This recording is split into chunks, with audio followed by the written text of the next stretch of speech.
Doesn't reward faith, it rewards silence. But here's what nobody tells you. Some of the biggest names in the history of cinema, men who had everything, the fame, the money, the power, quietly walked away from all of it and chose Jesus. Mel Gibson. Okay, now for the younglings out there who do not realize who the biblical prophet sitting next to me is. Not because life was easy, because it got unbearably hard. We're talking about 7 A-list actors whose faith stories were buried, ignored, or flat out dismissed by the industry that made them famous. Welcome to God on the Move, where we tell the stories Hollywood hopes you never find. If this is your first time here, you're in the right place at the right time. Stay with us, because what we're about to reveal will change how you see these men forever. 1. Mel Gibson. In 2006, Mel Gibson was arrested on a highway in Malibu at 2 in the morning. Blood alcohol level was nearly twice the legal limit, and the things he said to the officer that night were recorded, leaked, and spread across every headline in America within 24 hours. Mel Gibson. Did Gibson get star treatment by police? Will his anti-Semitic and anti-woman comments come before a jury? Just 2 years before that, he had released The Passion of the Christ, a film he funded himself because no studio in Hollywood would touch it. He spent $30 million of his own money. Every major studio passed. They said it was too violent, too religious, too risky. The film made $612 million at the box office, and one of the highest-grossing R-rated films in history. So here was a man who built one of the most powerful faith films ever made, and then, 2 years later, publicly fell apart. That contradiction is the whole story. Gibson grew up Catholic. His father, Hutton Gibson, was a traditionalist Catholic who raised Mel and his 10 siblings on a very strict version of the faith. No shortcuts, no compromise. By the time Mel hit Hollywood, he was carrying all of that and trying to survive an industry that doesn't exactly celebrate what his father taught him. The drinking wasn't new. It had been there for years, a slow tide that got higher every decade. His first marriage to Robin Moore lasted 26 years before it ended. 7 kids, and underneath the blockbusters, Braveheart, Lethal Weapon, What Women Want a Man Who, by his own admission, was quietly drowning. After the 2006 arrest, Gibson did something a lot of Hollywood stars don't do. Actor Mel Gibson's conviction stemming from his notorious 2006 drunk driving arrest is being expunged. He didn't just hire a PR firm and wait for it to blow over. He checked into rehab, went back to therapy, and quietly, away from cameras, went back to his faith. In interviews years later, he talked about it without drama. "I've been through some rough times," he told a reporter in 2016, "but I've come out the other side. Faith is the thing that holds you together when nothing else does." He directed Hacksaw Ridge that same year, a film about a man who refused to carry a weapon into one of the bloodiest battles of World War II because of his faith. It was nominated for 6 Academy Awards. And the Oscar goes to Mel Gibson for Braveheart. Mel Gibson built his career on action, violence, and spectacle. But the through line in everything he's made from Braveheart to The Passion to Hacksaw Ridge is the same question. What does a man hold on to when everything falls apart? His answer, repeatedly, through film and through life, has been the same. 2. Our Denzel Washington. Most people think of Denzel Washington as one of the greatest actors alive. 2 Oscars, films like Training Day, Malcolm X, Man on Fire, The Equalizer. A man who moves through Hollywood with a kind of quiet authority that most actors spend their whole careers trying to build. What most people don't know is that there was a moment early in his career that changed everything. Denzel was 21 years old, struggling, not sure what his life was going to be. And he was at a church service in Los Angeles when a woman he didn't know walked up to him, put her hand on his shoulder and said, "God is going to use you for something big. You will speak to millions of people." He didn't know what to do with that. He was a young man trying to figure out if he even had a future in acting. But he never forgot it. Years later, standing on the stage at the Academy Awards with an Oscar in his hand, Oscar goes to I Love My Life, Denzel Washington. he thought about that moment. Put God first in everything you do. And he told the audience at his alma mater, Fordham University, in a commencement speech that went viral, "Everything that I have is by the grace of God. Understand that. It's a gift." Denzel doesn't separate his faith from his career. He talks about it the same way he talks about preparing for a role seriously, with full commitment. He reads his Bible. He tithes.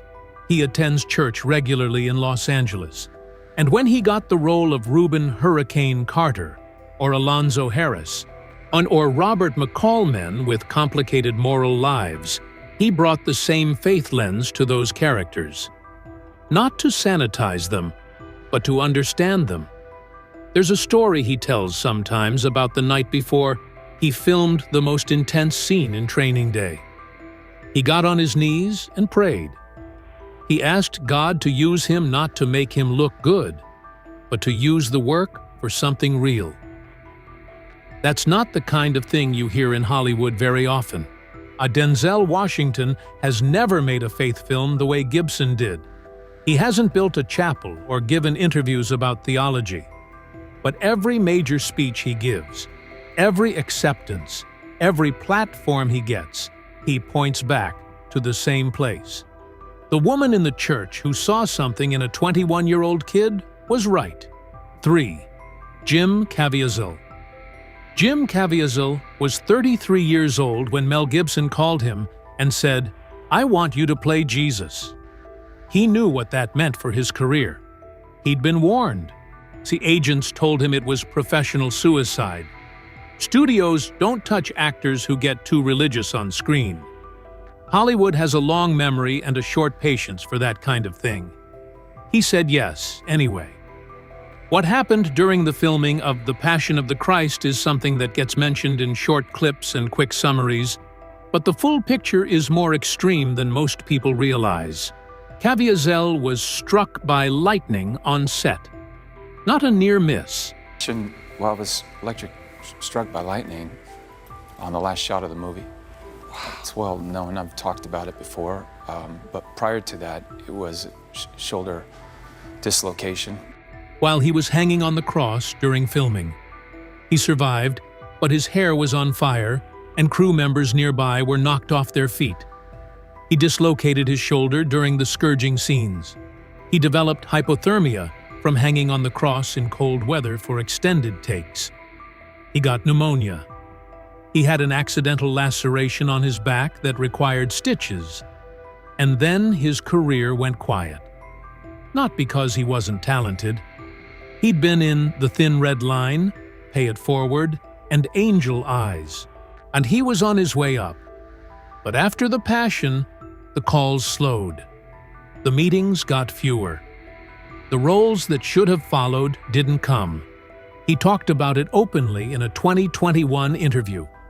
"I knew this was going to happen," he said. "But Christ said this would happen."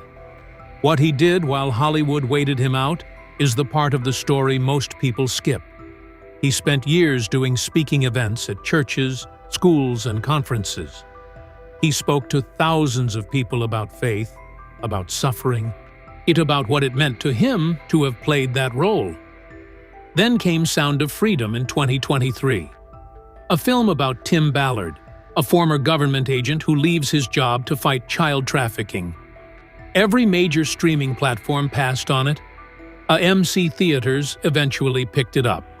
It made $250 million at the box office on a $14.5 million budget. Caviezel had been waiting for nearly 2 decades for Hollywood to come back around. In the end, the audience found him instead. 4. That Mark Wahlberg. Mark Wahlberg was 16 years old when he attacked a Vietnamese man on the street in Boston and blinded him in one eye. He served 45 days in prison out of a 2-year sentence. He served 45 days in jail. That's the fact most people know. What fewer people know is that he's been trying to answer for it ever since. Wahlberg grew up Catholic in Dorchester, Massachusetts, in a neighborhood where violence wasn't unusual. He dropped out of school, got into drugs, got into crime.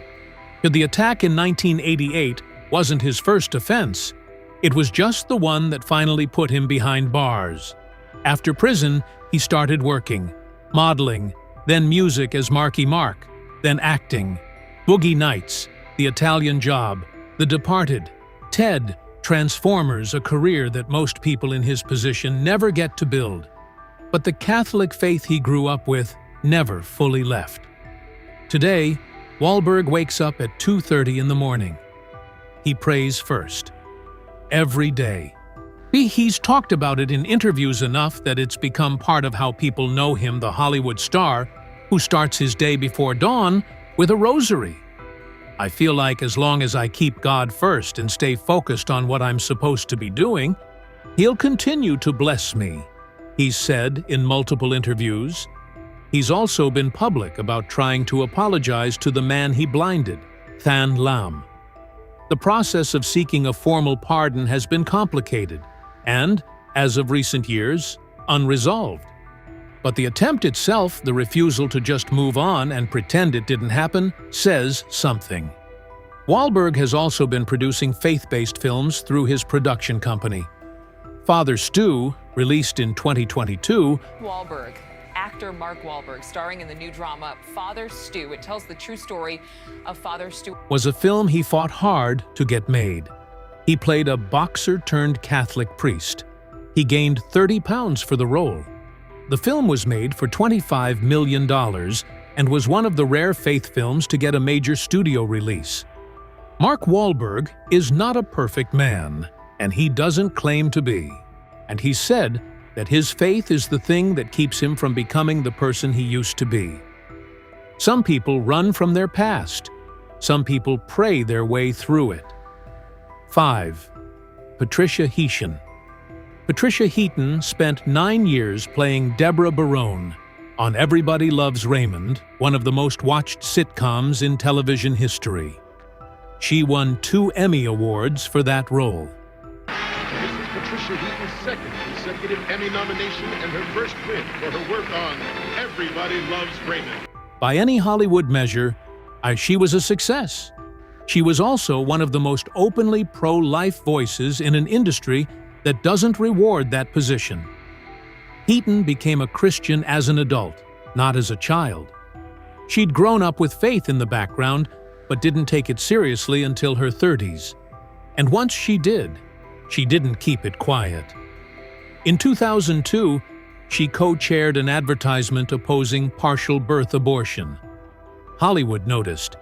The backlash was real, not always public, but felt in the way the industry shifted around her.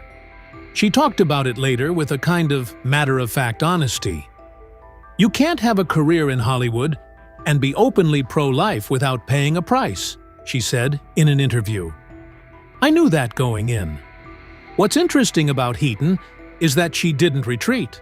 She kept working, kept speaking, kept showing up.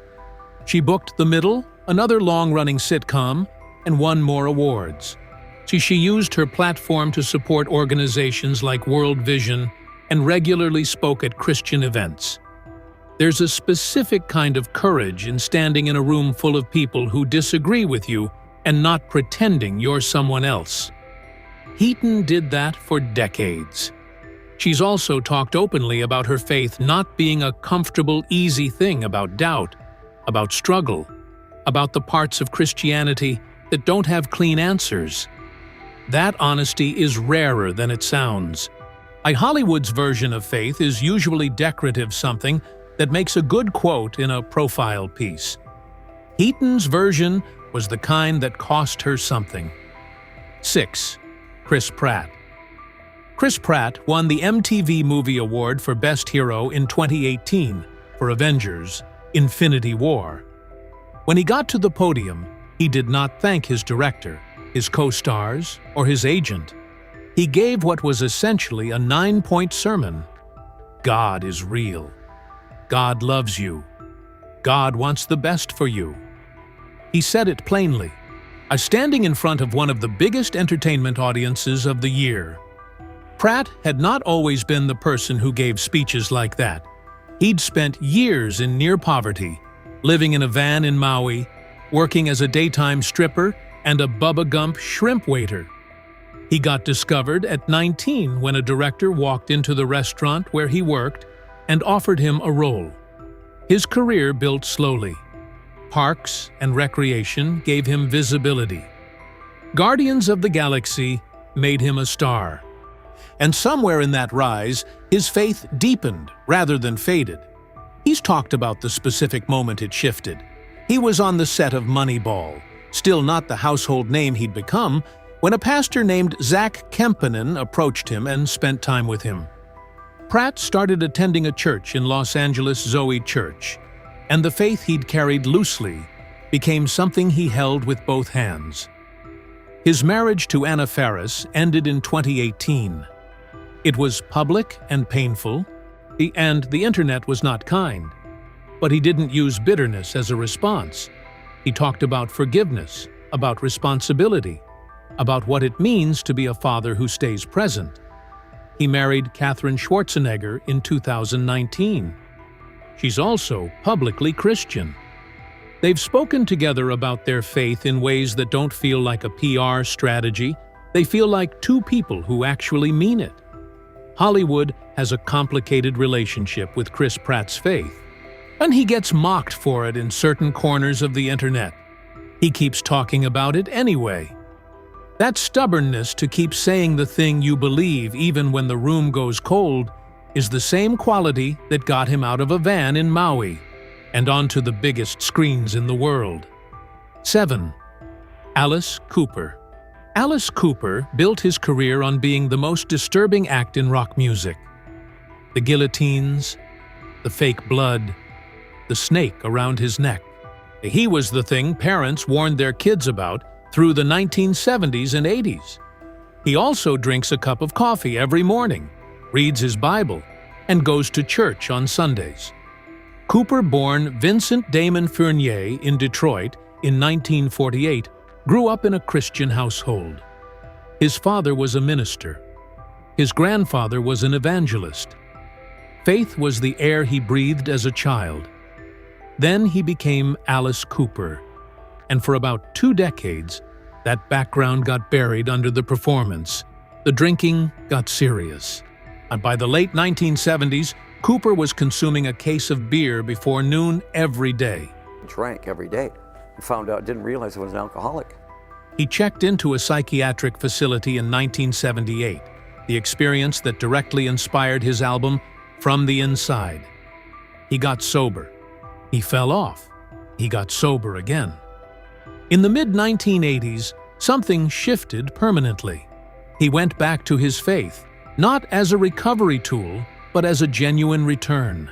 He started reading the Bible the way he approached music, seriously, with full attention. Drinking beer is easy. Trashing your hotel room is easy. But being a Christian, that's a tough call.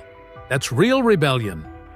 He said that in a 2001 interview and has said variations of it many times since.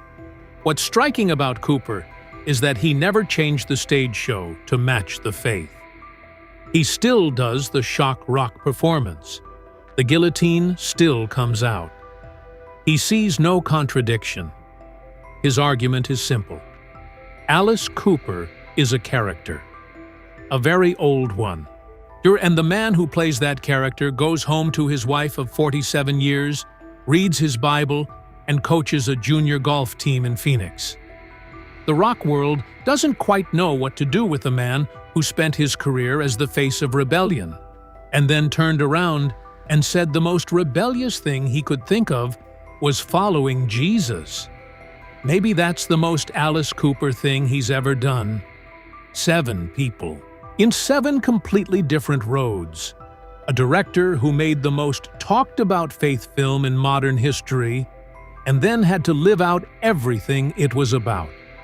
A 2-time Oscar winner who never forgot a word spoken to him by a stranger in church. An actor who took a role that cost him a decade of his career and doesn't regret it. A man trying to make right what he did at 16. A woman who said what she believed in a room that didn't want to hear it. A Marvel star who preached from an MTV stage. And a shock rocker who goes home and reads scripture. None of these stories is clean. None of them is simple. That's what makes them real. If this hits something in you, share it with one person who needs to hear it. And if you're searching for something yourself, you're already closer than you think.